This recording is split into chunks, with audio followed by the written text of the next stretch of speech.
Greetings and salutations, everyone, and welcome to tonight's Midnight Snack bonus upload.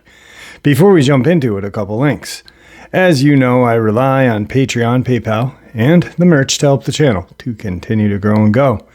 Links to Patreon and PayPal are in the description below, merch displayed directly under the video.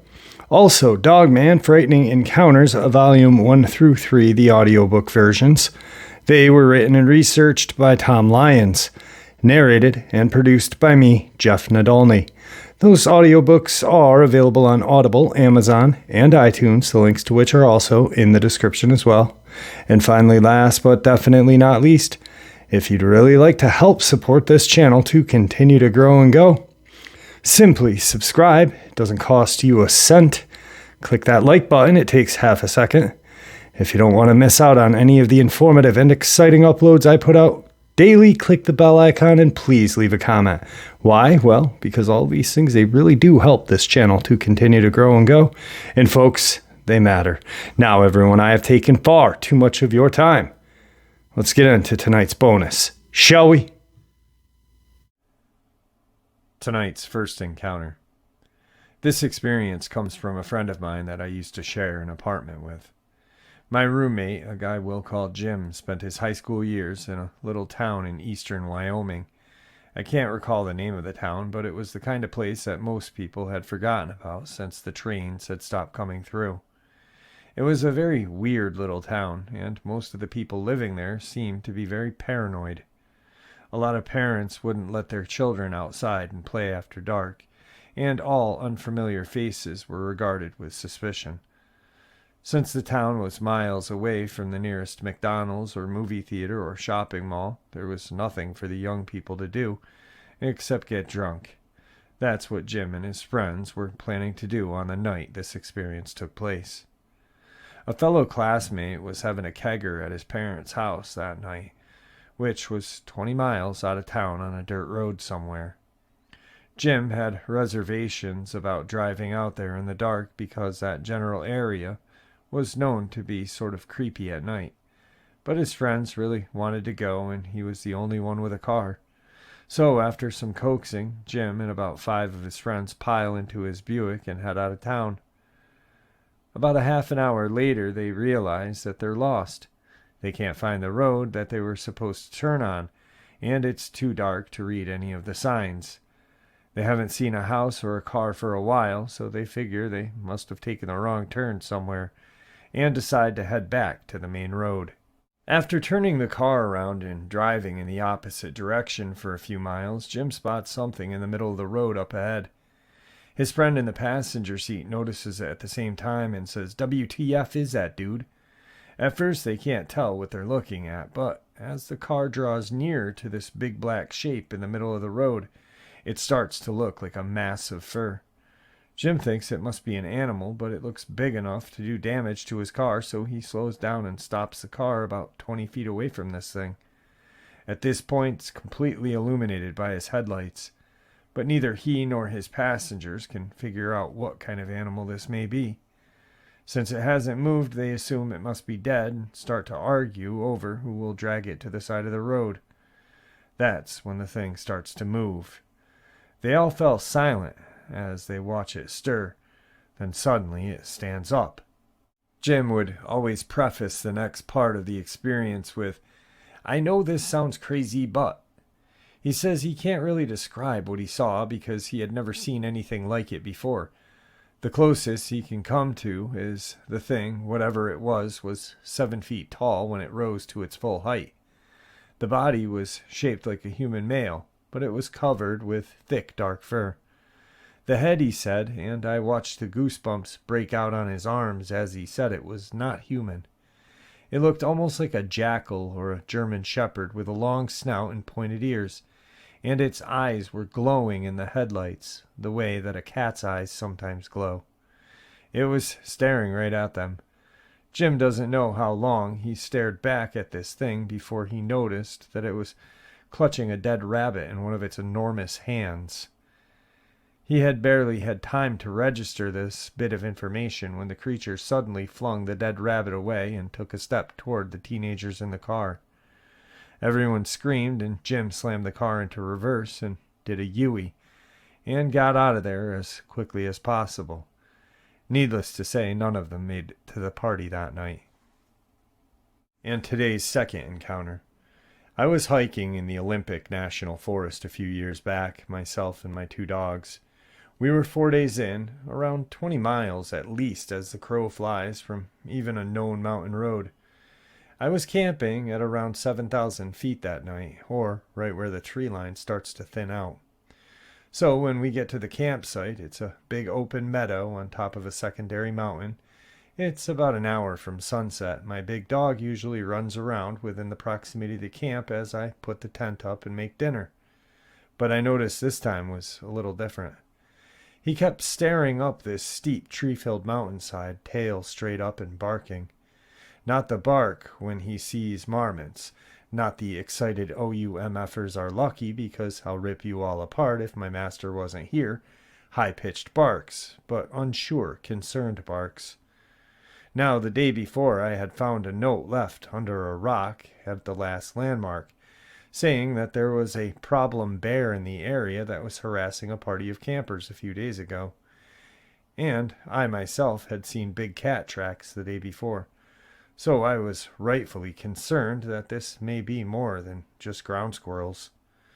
I decided to go climb some of the boulders at the foot of the hill while I took my time looking up the hillside for movement, before I went to hang my bear bag up there. There were only trees around to hang the bear bag. I didn't hear anything, but my dog kept quietly whining like there was something up there. So, while still concerned, I started to hike up this steep hill to hang the bag. It was so steep I had to use trees to balance and lean against, so I didn't go tumbling down before making another 5 to 6 step push to the next tree I could lean against. Anyway, I'm slowly making it up this hill/ridge, hopping from tree to tree to keep my balance. Then I get about 100 feet up the hill, and I hear a whole lot of big movement about 50 feet in front of me. My dog immediately goes from deep, low growl to a savage, slobbering, flying everywhere type barking now. My heart starts pounding out of my chest, and I start to panic. A million thoughts go racing through my head in a matter of seconds, because if this is a bear, my dog is going to try to save me, in which he most likely will die. And I'm stuck here. If I have to get off this hillside fast, I'm almost 100% going to trip and fall off a 12 to 15 foot cliff onto a boulder below me, like hundreds of 5 to 20 foot boulders. So I'm feeling pretty screwed about right now. Then I hear my other little dog start barking and freaking out down by my campsite, which was just out of sight. I had zipped her in my tent so she didn't wander off while I was away. So yeah, I'm absolutely panicking at this point. A couple of seconds after, I kind of snap back to it, and I take another few seconds to start and put my survival priorities in order, and call my dog back to me, low-key by the way. He comes and sits against my feet, as my back is against a tree, so I'm kind of stuck there for the moment. But my dog was seemingly trying to separate me from something up there, so I let him lean against me while I tried to collect myself. This is when I realized I had completely forgotten that I had my headlamp on. I reached up so fast to turn my headlamp on, I basically punched myself in the face.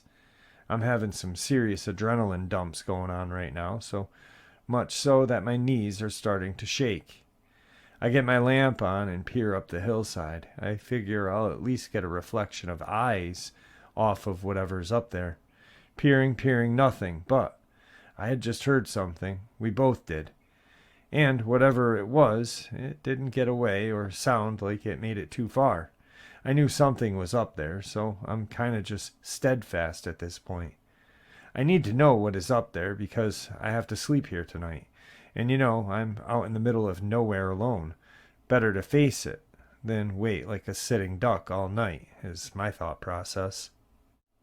So yeah, as I'm looking up this hill, and at one point my dog lunges forward, unpinning me. He does a fake bluff charge up the hill about 15 feet, and I mean he's snarling and foaming at the mouth at this point. As he does this, I finally see movement, something moving up and breaking the line of the horizon/sunset. My dog's bluff made whatever it was blow its cover, so I'm zeroed in. I call my dog back and silently watch, and what I made out made my heart completely drop. There was something crouched about 75 feet directly in front of me, wearing not camo clothes, but some raggedy crap with a hood that blended into the environment perfectly. Actually, almost like a makeshift ghillie suit, but with its face exposed. I couldn't see its eyes, and its face was covered with dirt or something, but I knew we were standing right at each other at that moment, so I stare for what seems like minutes. No words. I felt like I was trying to subconsciously convey that I was going to stand my ground. I wanted it to know that I saw it, but I guess I was just too shaken to speak. As I'm staring, my little dog back at the campsite started to bark her head off again, like she was scared, and I also had to get off this hill before it's totally dark, or I could be seriously hurt, risk dying trying to get back down. So carefully, I start heading back down the hill with my dog, who does not want to leave but listens. Periodically, I would stop with my back against a tree holding me up and look in the direction again, just to make it even more clear that I saw it. And eventually, I make my way down the boulders at the bottom.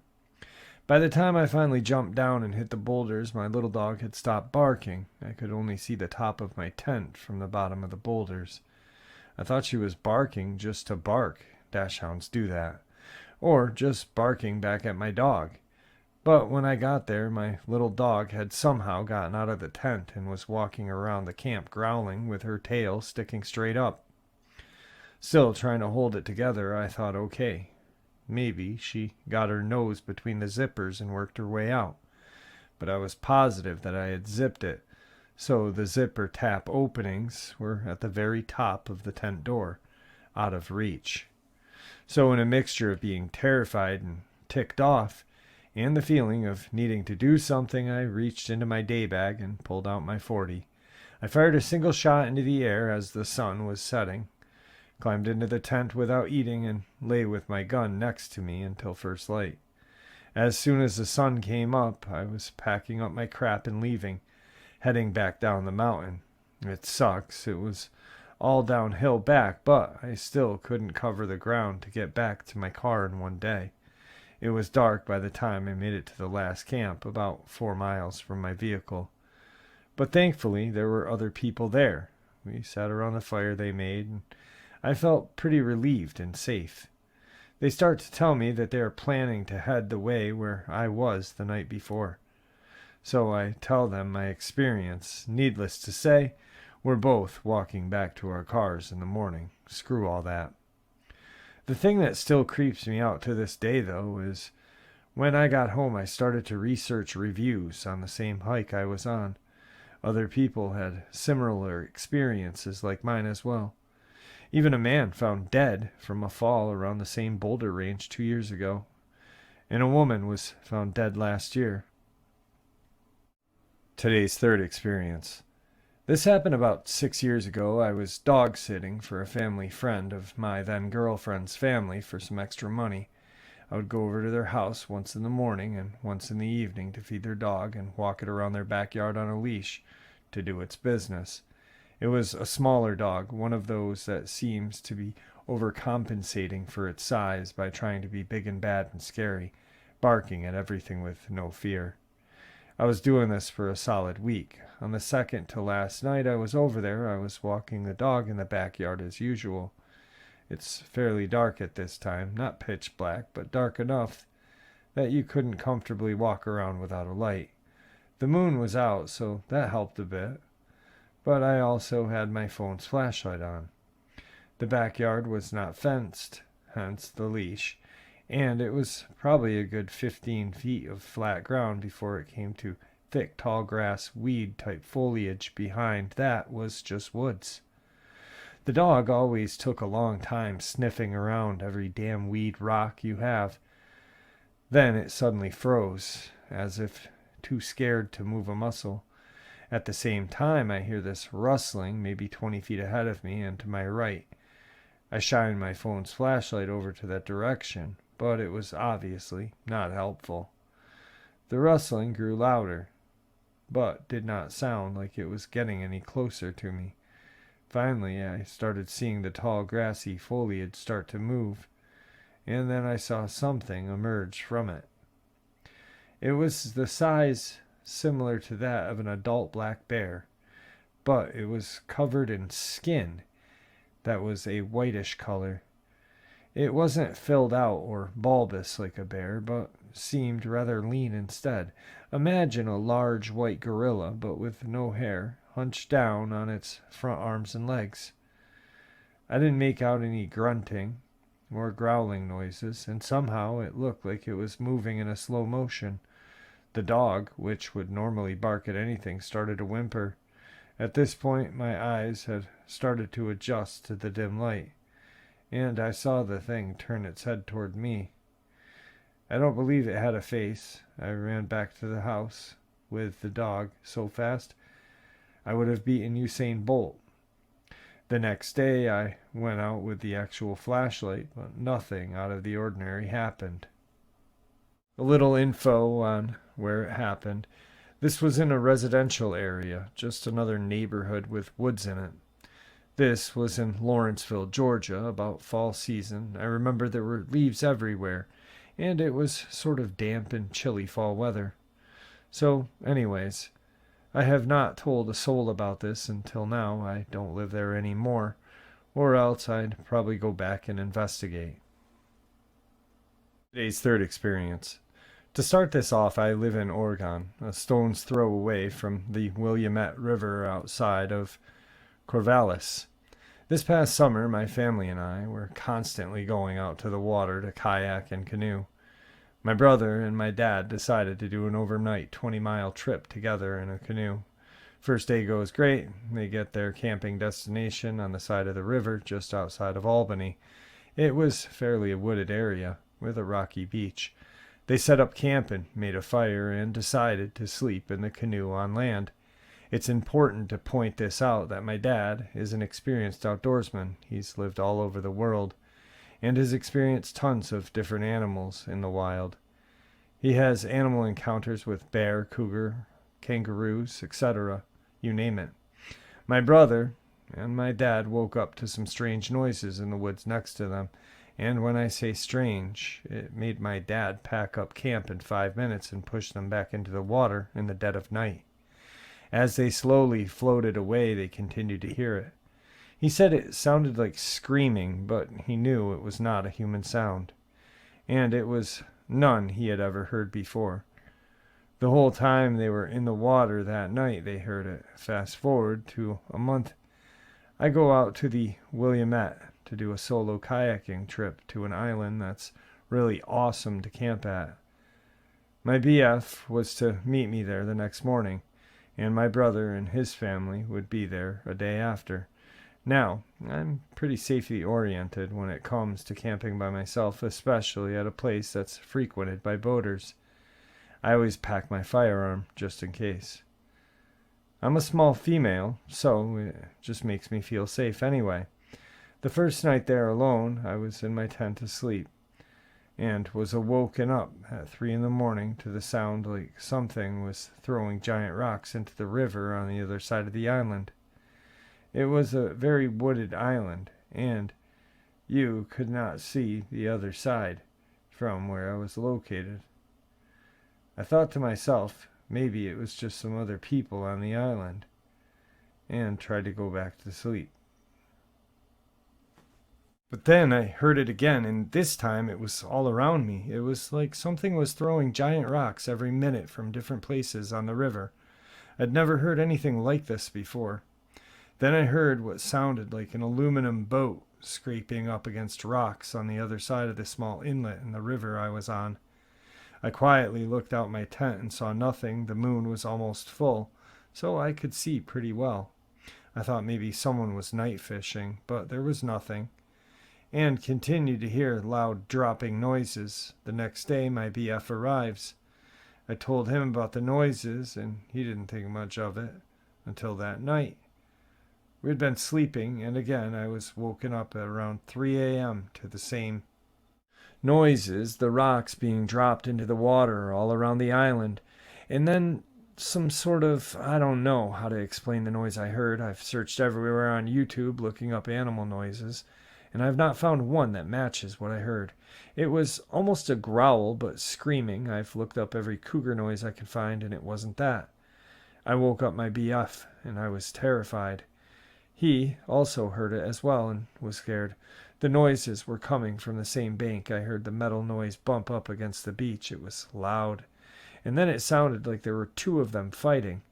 We again looked out the tent, and the moon was even brighter, but saw nothing, which is strange because it sounded like it was right there on the beach. The screaming was terrifying. It was like the noises my brother and dad had heard. We didn't end up going back to sleep that evening and stayed up listening. The next day my brother, his wife, and 2 kids arrived. I told them about the noises, and he said that's what he heard as well. That night my boyfriend and I slept like rocks, didn't wake up in the middle of the night. But my brother did and heard all those same noises we had. I'm not sure what we encountered. I know it wasn't anything I can currently identify. Like I said, I've listened to all of the sounds I can possibly find, and nothing matches the horrible screams and growls we heard. We have not been back to that location to camp since, but my boyfriend and I might again this summer with camera equipment to see if we can catch what we heard. And today's 4th experience. I've told some friends and family, but all I've gotten is strange looks. A couple years ago, I was visiting my grandfather's old farm. We live in the Midwest, so as you can imagine, just a lot of cornfield after cornfield after cornfield. My brother is going to take over after my granddad passes, so the whole family usually comes around all the time. I'm a bit bored with the main house, so I figured, hey, let's go outside. I brought my camera with me because the farm is actually really pretty when the sun's setting. Now I have the worst sense of direction ever, so this was actually a really bad idea. I'm a good bit shorter than most of the corn as well, which made it even more difficult to find my way around. I would go through one cornfield to come out to just another one, unable to see the house from any distance whatsoever. After maybe an hour or so of just walking, I finally get to one end of the property. I've taken a few pictures over on this end before, so I know the drill. I get down into that token photographer pose and take some nice photos of the farm before heading back. I must be as lucky as I am bad with the directions because I almost never get lost. That was not a lucky day. I went back into the corn, pushing my way past all the tall stalks when I realized I had forgotten the way I had come from. I was usually pretty good at getting out of these situations, though, so I tried to trust my own judgment and hope to come out to the house. But then I heard rustling, not just wind rustling either, because if you live in the Midwest, you get used to knowing the difference. No, something was moving around in here. At first I brushed it off as just an animal. Maybe it was a particular hungry bird or something, but then I heard it again, and it sounded like it was coming from behind me. It was rustling fast as well, as if whatever it been was running at full speed. I could hear its footsteps as it got closer. I darted out, not really knowing where my legs were taking me, just running. I could hear footsteps that were definitely sounding heavier than mine, chasing after me like a predator.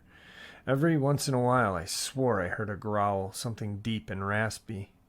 When I finally got out of the field, I looked back. I think I might regret that for the rest of my life. Because if I hadn't seen what it looked like, I could have just dismissed it as a dog or something like that. It was black, not like a black blanket would be, more like a void, as if part of the word was missing in its shape of it. It had long, gangly arms and legs. Its fingers were long enough to curl around a cornstalk 3 times over. It stared at me for a while, like it could read my thoughts or something. And then this big white eyes and void black form disappeared slowly back into the cornfield, its fingers dragging eerily across the cornstalks. When I asked my grandfather about it, he weirdly got quiet. He wouldn't look into my eyes, and he still doesn't. Today's fifth encounter. Some background. I grew up on a family farm that had been in my family for well over 100 years. Had to sell it through divorce and moving. But while growing up, my dad always said that I had nothing to fear in the woods. The farm was 720 acres, set back from the road. The road was blacktop, but we did have gravel roads running all through it. In the spring, summer, and fall, I'd be out running around with my dog from dawn until it got dark. When I had to come in for supper, I knew the boundaries of our land as my dad had shown it to me when he decided what to plant and where to have cattle, etc., and never strayed. There were many times I would be running around the woods and come across cold spots. I never thought anything of them, as I figured it was shade from the trees. I don't mean cool, I mean cold. It felt good from the hot Missouri sun, but you would feel your sweat get cold on your skin and bring up goosebumps. Maybe I'm overreacting or overthinking. Also, it was never in one spot when I ran across them. They'd just be everywhere.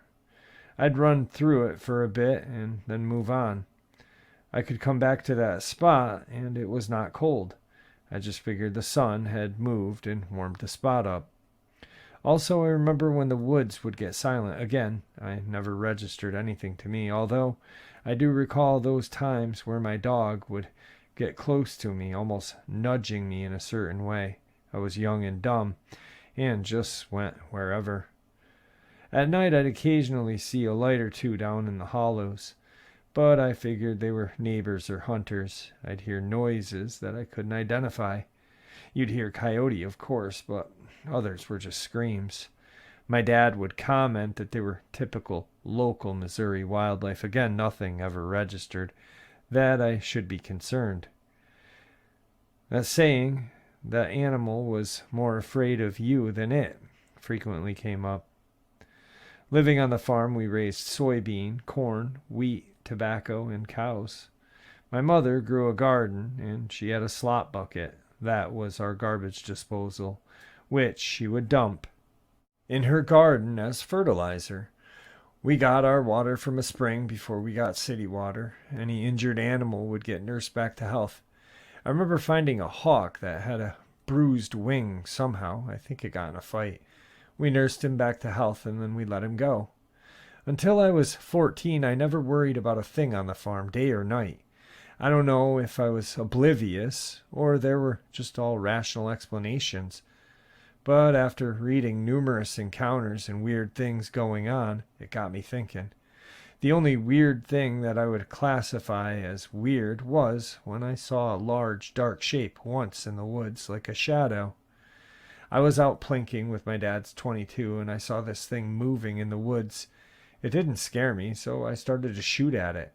I think I shot maybe 3 times when I realized that it could be someone or one of my dad's cows. In either case, I stopped. I ran across some tilled ground and got by a berm, reloaded, and when I looked up, this thing had moved quickly from where I had last seen it to where it would be coming out of the woods.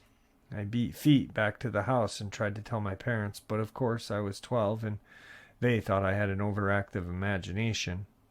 About this experience, I had never heard any noises. I only noticed it because it looked like a shadow. It was darker in the forest than the surroundings. I saw no discernible feature other than it's tall. I'd say over 7 feet. It moved fast. Within a short amount of time of not looking at it, it covered a lot of ground. And through all of this, there was no sound. I don't know what it was, but I classify it as Momo, as we say in Missouri. This was not at Boot Hill or Forest, but fairly flat, middle Missouri farmland, rolling grounds with spots of timber on it. As I now look back on living there, as I said, my family had that land for over 100 years. People died there, and my family took care of that land and animals on it. From the crops we raised to love of the land that farmers knew and understood. Maybe all of that gave me a pass on anything weird happening to me. My only encounter was when I was starting to become a man, and maybe it was showing me that I needed to grow up. But again, I never felt any evil or malice from it. I was the one who was scaring myself. But with all of the stories I have read, it got me remembering, and I wonder. All right, family, I hope you all enjoyed tonight's bonus as much as I enjoyed sharing it with you. Guys, I really do appreciate all of the support you guys have shown me, all of the well wishes and prayers you guys have said in regards to my illness kicking back up again. It is truly heartwarming, and I couldn't ask for anything more. It's just, you guys are awesome, so thank you. Guys, please keep an eye on your pets, your family, your children, your loved ones, because these creatures are keeping an eye on them. We need to keep our loved ones and everything that means something to us safe from these monsters. There are people that say that Bigfoot and Dogman are friends of humanity. They are not friends of humanity. They're monsters. Monsters that hunt the woods, that do not care about humanity. Those kind of say a prayer before you go in the woods. You don't need a firearm. If that were true, I wouldn't have ran down that mountainside with a firearm in my possession, and I was still running. No prayer saved me that day.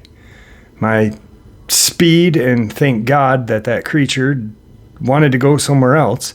And I know some people may say prayer, but guys, these things are monsters. Prayer does help, but we need something besides prayer on these things. We need understanding. We need to figure out what these things are wholeheartedly so we can protect ourselves from them. I don't say, hey, go and hunt these things. Don't do that at all. But if you are confronted by one and it's your life or its, don't lose your life, because that's not what the creature is concerned about, is your life. It's concerned about its. So that's how we have to be, right? All right, guys, thank you so much. I truly appreciate it. And God bless all of you.